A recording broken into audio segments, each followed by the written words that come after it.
Baik, topik kuliah hari ini adalah mengenai emplacement, langsir, dan wesel.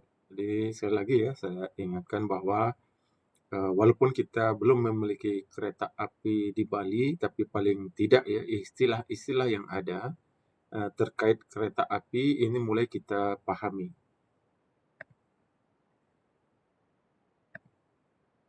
Apa yang dimaksud dengan emplacement? Yang mana bagian emplacement ini?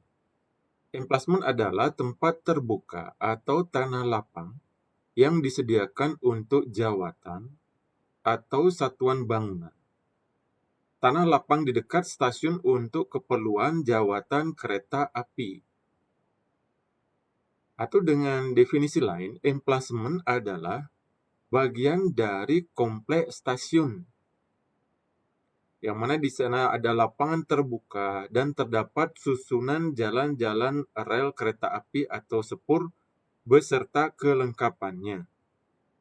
Nah, kita sudah mempelajari ya apa yang dimaksud dengan sepur. Jadi sepur itu adalah atau sering disebut sebagai trek. Trek atau sepur. Jadi mulai dari bantalan, kemudian penambat, sampai ke rel. Itu merupakan sepur. Emplacement bisa dibedakan, ini berdasarkan luas dan kecilnya emplacement. Jadi luas kecilnya emplacement ini tergantung daripada stasiunnya. Ada emplacement stasiun kecil, ada emplacement stasiun sedang, dan emplacement stasiun besar.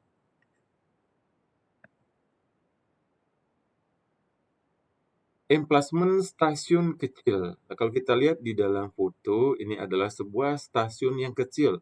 Jadi stasiun misalnya yang letaknya di luar kota, di mana demand penumpangnya itu tidak terlalu banyak, kemudian barang yang perlu diangkut juga tidak ada, sehingga jumlah sepur di dalam emplacement stasiun ini hanya 2 atau 3 sepur saja. Misalnya satu sepur khusus untuk pengiriman penerimaan barang, tentu dalam skala yang kecil. Jadi ini posisi, ini stasiunnya, kemudian ada susunan rel di sekitar stasiunnya. Ini emplacement stasiun kecil. Selanjutnya pada posisi di wilayah subkota ya, jadi mulai mendekati kota, tentu di sini potensi demand pergerakannya semakin besar dan pergerakan penumpang itu juga mulai ke beberapa arah. Sehingga diperlukan jumlah sepur yang lebih besar daripada di stasiun kecil.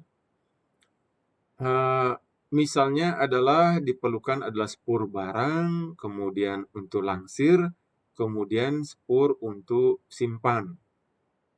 Jadi di mana harus diisolasi posisinya sedemikian rupa sehingga tidak terjadi tabrakan pada rangkaian kereta api. Jadi sepur barang ini maksudnya adalah sepur atau trek khusus untuk nantinya untuk menaik turunkan barang.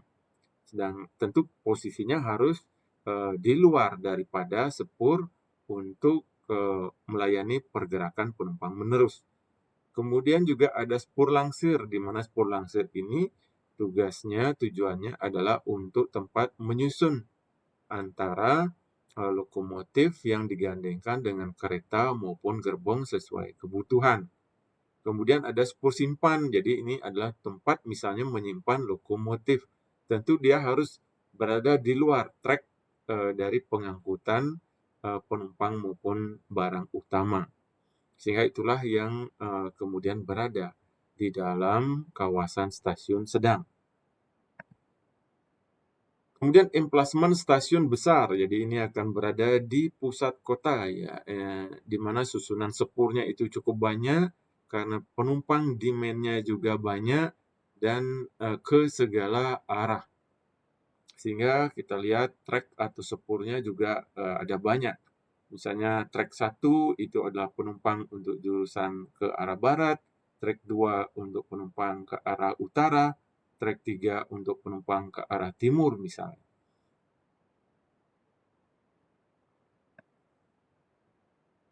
Nah, gambar berikut memperlihatkan contoh skematis dari emplasmen stasiun sedang. Jadi dalam emplasmen stasiun sedang ada beberapa fasilitas. Yang pertama, ya dia ada S, P, L, P. Yang pertama S itu adalah gedung stasiunnya. Jadi ini adalah posisi gedung stasiun, tempat penumpang untuk membeli karcis misalnya. Kemudian tempat penumpang untuk menunggu jadwal keberangkatan. Ketika kemudian jadwal keberangkatan sudah akan tiba, tentu penumpang itu akan menuju ke peron, jadi tempat menunggu penumpang. Ini adalah P, peron. Sedangkan B ini adalah tempat bongkar muat barang. Jadi dia akan memiliki trek sendiri untuk bongkar barang yang tidak mengganggu trek di jalur utama. Kemudian L, tempat penyimpanan lokomotif. Jadi ada tempat trek sendiri untuk menyimpan lokomotif. Nah, sehingga jalur utama trek kereta api utama ini tidak terganggu. Jadi inilah yang kemudian komponen dari sebuah emplasmen stasiun sedang. Di dalamnya ada stasiun, kemudian ada trek barang, ada trek lokomotif, ada peron. Di mana rangkaian atau jalinan jenis-jenis rel yang ada, bisa ada jalan rel utama, rel penyimpanan, rel langsiran, kemudian rel untuk lokomotif, rel untuk kereta barang. Nah, jadi kita lihat ini ada beberapa rel ya. Rel utama, kemudian ada rel langsiran, ada rel untuk lokomotif, ada rel untuk kereta barang. Inilah keseluruhan ini disebut sebagai emplasmen. Berdasarkan kegunaannya, jadi emplasmen juga dibedakan atas emplasmen stasiun, emplasmen penumpang, kemudian ada emplasmen gudang barang, freight station, ada emplasmen langsir, marshalling yard, ada emplasmen penyusun atau emplasmen depo kereta, ada emplasmen depo lokomotif, ada emplasmen pelabuhan. Nah, ini contoh sebuah areal emplasmen kota, ya emplasmen stasiun besar. Kita lihat pergerakan di setiap itu ke arah yang berbeda-beda. Sehingga di sini kalau kita lihat 1, 2, 3, 4, 5, 6, 7, 8. Jadi ada 8 jalur kereta utama. Tentu di sekitarnya akan ada juga untuk penyimpanan lokomotif, ada trek untuk barang, dan sebagainya. Nah, jadi ini contoh adalah trek untuk penyimpanan lokomotif seperti ini ya. Jadi lokomotif disimpan di luar daripada jalur rel utamanya.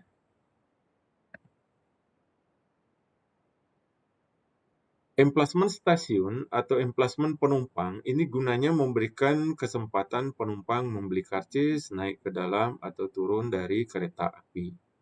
Sedangkan emplasmen gudang atau barang, freight station. Emplasmen barang khusus melayani pengiriman penerimaan barang.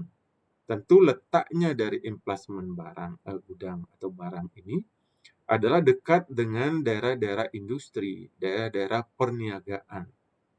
Nah, jadi umumnya emplasmen barang adalah di daerah-daerah industri. Selanjutnya adalah emplasmen langsir.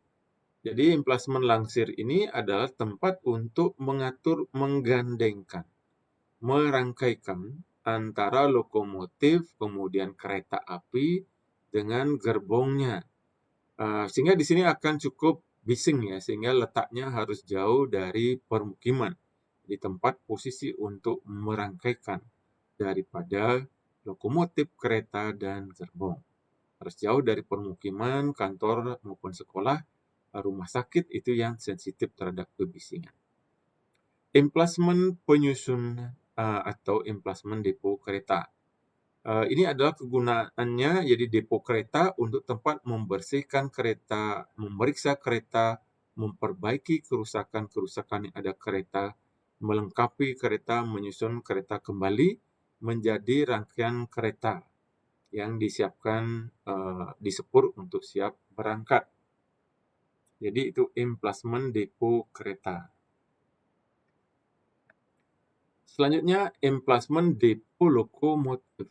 Jadi dipergunakan untuk tempat peralihan misalnya dari jalan dataran ke jalan pegunungan untuk penggantian lokomotifnya. Dan di tempat-tempat yang harus melayani lokomotif untuk keperluan emplacement yaitu seperti di emplacement langsir. Jadi contoh misalnya peralihan dari dataran ke jalan pegunungan. Tentu diperlukan jenis lokomotif dengan roda yang berbeda.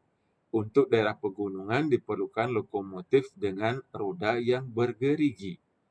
Sehingga misalnya ya, dari Mengui untuk menuju ke Singaraja, itu melalui jalur yang melampaui 4% kemiringannya atau 40 per mil, sehingga akan diperlukan lokomotif dengan roda yang bergerigi, sehingga itu diperlukan pergantian lokomotif. Itu emplacement depo lokomotif. Selanjutnya emplacement pelabuhan. Terdiri dari 2 jurusan, misalnya dari daerah pedalaman ke pangkalan dan sebaliknya. Kereta barang datang dari pedalaman dipisahkan di emplacement pelabuhan menurut kelompok-kelompok pembagi tertentu. Kemudian gerbong dibawa ke kelompok pembagi masing-masing. Selanjutnya disusun menurut pangkalan-pangkalan atau gudang-gudang.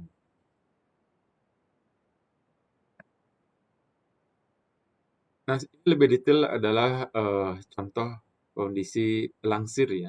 Langsir adalah pergerakan untuk merangkaikan kereta, gerbong, kemudian juga lokomotif.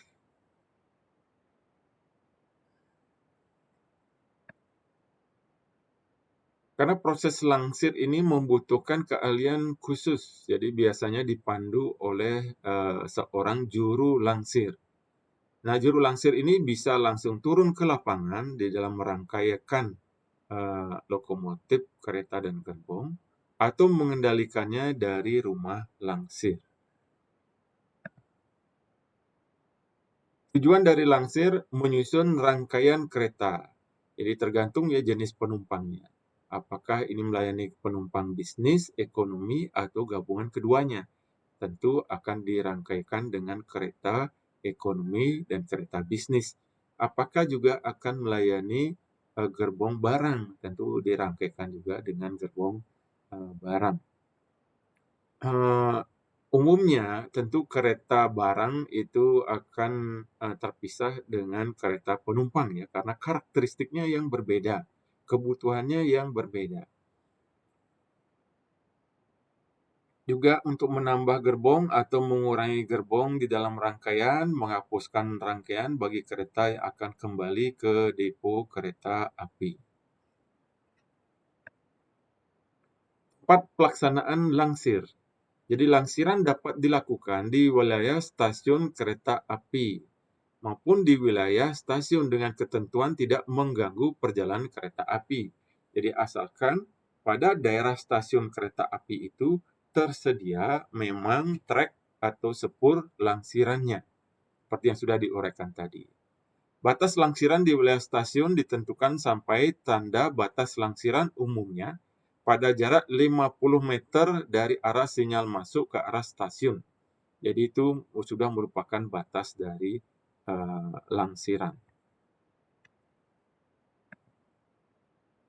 Selanjutnya adalah wesel. Apa yang dimaksud dengan wesel ini? Adalah konstruksi rel kereta api yang bercabang atau bersimpangan sebagai alat untuk memindahkan jurusan jalan kereta api. Jadi misalnya kereta api dari Denpasar ke Mengui, satu ingin ke arah Jembrana, satu ingin ke arah Singaraja, tentu ada diperlukan adanya konstruksi rel yang bercabang atau bersimpangan. Wesel terdiri dari sepasang rel yang ujungnya diruncingkan, sehingga dapat melancarkan perpindahan kereta api dari jalur yang satu ke jalur yang lainnya. Jadi dengan menggeser bagian rel yang runcing tadi. Jadi ini contohnya ya, contoh daripada whistle. Jadi untuk menggerakkan ini satu yang bergerak lurus, yang satu untuk berbelok ke arah kanan. Nah, jadi pada kondisi stasiun yang di pusat kota, di mana pergerakan yang terjadi ke segala arah, ke banyak arah, maka jumlah whistle-nya juga banyak seperti ini.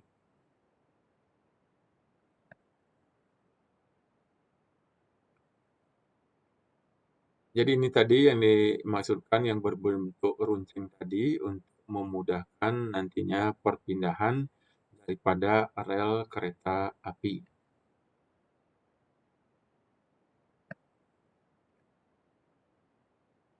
Kemudian ini contoh sebelah kiri rel wesel biasa kanan. Maksudnya wesel biasa kanan itu adalah kombinasi antara trek yang lurus dengan trek yang berbelok ke arah kanan. Sedangkan wesel biasa kiri kombinasi antara trek yang lurus dengan trek yang berbelok ke arah kiri. Kita lihat di sini ya, penyeberangan wesel ketika bertemu dengan jalan masih attitude di sini. Ini yang sering terjadi kecelakaan lalu lintas ya. Jadi banyak daripada pengendara yang abai dengan keselamatan menyeberang pada lokasi ke lokasi tersebut. Bagaimana kemudian cara kerja wesel ini? Karena kereta api ini tentu berjalan mengikuti rel. Nah, jadi kemana kemudian rel berbelok, kereta api ikut berbelok. Nah, kalau relnya digeser, maka kereta api juga akan ikut bergeser. Untuk memindahkan rel, ini digunakan wesel. Wesel digerakkan bisa secara manual, bisa juga dengan menggunakan motor listrik. Pada kereta api dengan kecepatan tinggi tentu dibutuhkan transisi lebih panjang dan dibutuhkan pisau yang lebih panjang daripada lintasan kereta api dengan kecepatan yang lebih rendah. Jadi contoh ilustrasi ya, pergeseran dari wesel. Jadi yang pisau yang berwarna merah ini digeserkan ketika kereta akan lurus atau ketika kereta akan membelok ke arah kanan. Jadi digerakkannya ini bisa secara manual, bisa juga dengan mesin otomatis. Nah, ini contoh motor wesel ya. Jadi yang menggerakkan wesel itu secara otomatis.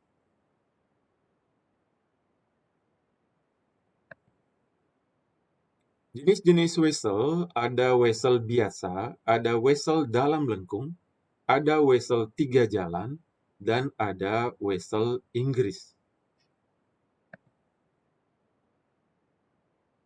Berikut adalah contoh wesel biasa, jadi terdiri dari sepul lurus dan sepul belok yang membentuk sudut terhadap sepur lurus. Jadi seperti yang sudah kita bahas tadi ya. Ini wesel biasa kiri, jadi kombinasi sepur lurus dengan sepur belok kiri. Wesel biasa kanan, kombinasi sepur lurus dengan sepur belok kanan. Kemudian ada wesel dalam lengkung. Yang tadi bedanya dengan yang wesel biasa tadi, sepul lurusnya ini adalah berbentuk lengkung. Jadi itu bedanya ya. Jadi yang pertama ada wesel searah lengkung, kemudian ada wesel berlawanan arah lengkung, ada wesel simetris. Nah, jadi kita lihat terjadi persimpangan atau percabangan di mana weselnya keduanya itu berbentuk lengkung. Jadi ini contoh wesel searah lengkung. Jadi ini wesel sama-sama arahnya ke kiri, tapi dia berbentuk lengkung seperti ini. Wesel yang berlawanan lengkung. Jadi satu yang belok ke kiri, satu lengkungnya berbelok ke arah kanan. Selanjutnya adalah wesel 3 jalan. Jadi dia akan menghubungkan 3 trek. Jadi misalnya dari kiri ini ada yang menuju lurus, ada yang berbelok ke arah kanan keduanya, ada yang lurus, ada yang berbelok kiri satu, berbelok kanan satu, ada yang berbelok lurus, kemudian belok kanan keduanya. Jadi ada wesel 3 jalan searah. Kemudian ada wesel 3 jalan yang berlawanan arah. Ada wesel 3 jalan searah yang bergeser. Kemudian wesel 3 jalan berlawanan arah bergeser. Jadi weselnya bisa searah, bisa juga berlawanan arah. Ini contoh wesel untuk 3 jalan ya. Jadi terdiri dari menghubungkan wesel ini ke 3 yang ada.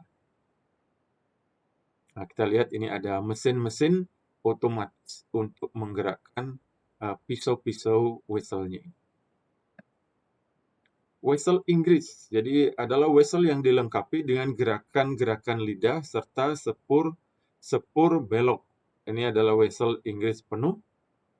Kemudian yang ini adalah yang B, wesel Inggris setengah penuh.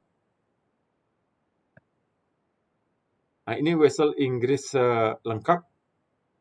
Ini adalah wesel Inggris contoh wesel Inggris yang tidak lengkap.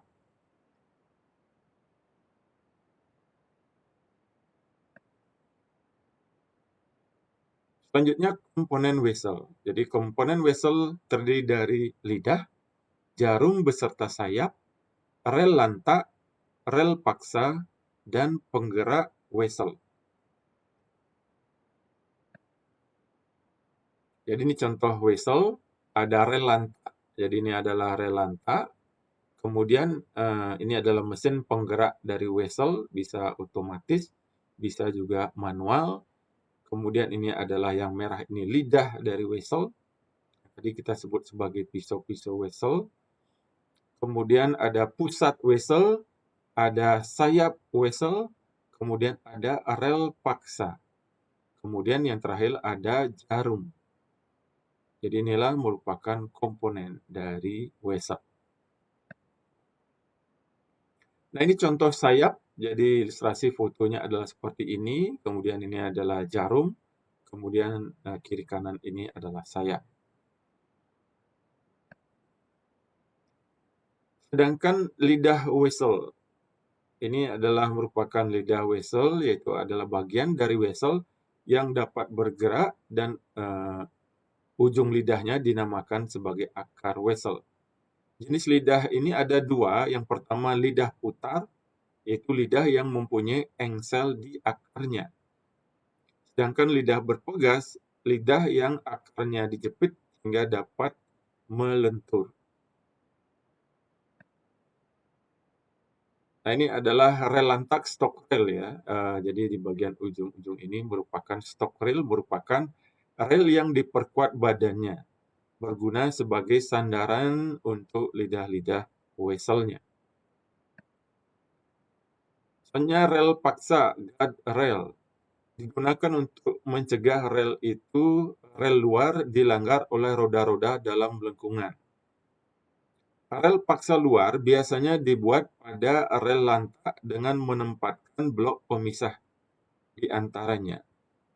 Jarak rel paksa dengan rel lantak yaitu 42 cm. Selanjutnya yang keempat adalah ujung pancung atau nose rail. Merupakan suatu konstruksi yang gunanya memungkinkan kedua rel dalam dapat bersilangan dari weselnya. Yang kelima adalah lengkung wesel, sur rel, merupakan rel pada jalan membelah yang antara akar lidah dan ujung pancungnya. Ini seperti lingkaran, ini posisinya. Yang keenam adalah pembalik wesel atau switch. Pembalik wesel ini terdiri dari satu batang wesel dan sebuah handle wesel. Jadi berfungsi untuk menggerakkan dari lidah wesel. Ini adalah switch rails. Yang ketujuh adalah bantalan wesel. Jadi bantalan ini memang dipasangnya di bawah rel ya. Mulai dari ujung lidah sampai sedikit melalui ujung pancung. Jadi dipasang bantalan, bisa bantalannya dari beton, bisa dari besi, bisa juga dari bantalan kayu. Yang kedelapan, jarum, yaitu bagian wesel yang memberi kemungkinan pada flange roda melalui perpotongan bidang-bidang jalan yang terputus antara dua rel. Ada 4 jenis jarum. Yang pertama adalah jarum kaku di baut rigid frogs. Kemudian jarum rel pegas, spring rail frogs. Kemudian jarum baja mengancor, cast manganese steel frogs. Kemudian jarum keras terpusat, hard center frog. Akar wesel atau clamping, jadi ini adalah akar wesel yang bagian lingkaran merah ini merupakan bagian ujung dari jarum rel yang berfungsi sebagai penjepit atau klem pada rel agar tetap pada posisinya. Nah, tabel berikut menunjukkan kecepatan izin dan sudut simpangan dari arah wesel. Ada wesel tipe W8, W10 sampai W18. W8 itu alfanya 1:8 sampai W18 1:18. Di mana kecepatan izinnya untuk W8 25 km per jam, untuk W18 itu sampai 70 km per jam. Perancangan dari wesel. Faktor yang menentukan perancangan wesel ada 4. Yang pertama adalah kecepatan kereta api, sudut tumpu beta, dan sudut simpan arah alfa. Yang kedua, panjang jarum. Yang ketiga, panjang lidah. Yang keempat, jari-jari lengkung. Berikut adalah rumus perhitungan untuk panjang jarum P. Jadi panjang jarum P sama dengan B plus C, di mana B adalah lebar kepala rel, C adalah lebar kaki rel. Dibagi 2 tangen alfa per 2. Alfa adalah sudut simpang arah, jadi ini alfanya. Kemudian D adalah celah antara jarum dan ujung rel atau celah jarum. Jadi ini adalah D. Selanjutnya perhitungan panjang lidah berputar atau T. T adalah panjang lidah. Harus lebih besar dari B plus Y. Di mana B adalah lebar kepala rel, Y adalah jarak antara akar lidah dengan rel lantak. Sedangkan beta adalah sudut tumpunya. Jadi ini adalah rel lantak, kemudian ini adalah lidahnya. E adalah panjang lidah. Panjang lidah berpegas. T lebih besar dari B kut dengan beta. T panjang lidah, B adalah lebar kepala rel, sedangkan beta adalah sudut tumpunya. Kemudian jari-jari lengkung luar. Jadi dengan batasan bahwa besarnya jari-jari lengkung luar itu tidak boleh lebih dari besarnya jari-jari yang dihitung dengan persamaan berikut. R sama dengan V kuadrat per 7,8. R ini adalah jari-jari lengkung luar, V ini adalah kecepatan izin pada wesel. Jadi tergantung pada jenis weselnya seperti tadi ya, W8 sampai W18. Besarnya jari-jari lengkung dalam rel RD ditentukan berdasarkan jari-jari lengkung luar RL dengan memperhitungkan perlunya pelebaran sepur. Jadi demikian ya materi hari ini terkait dengan pemahaman atau pengertian emplacement, kemudian juga pengertian dari langsir dan wesel.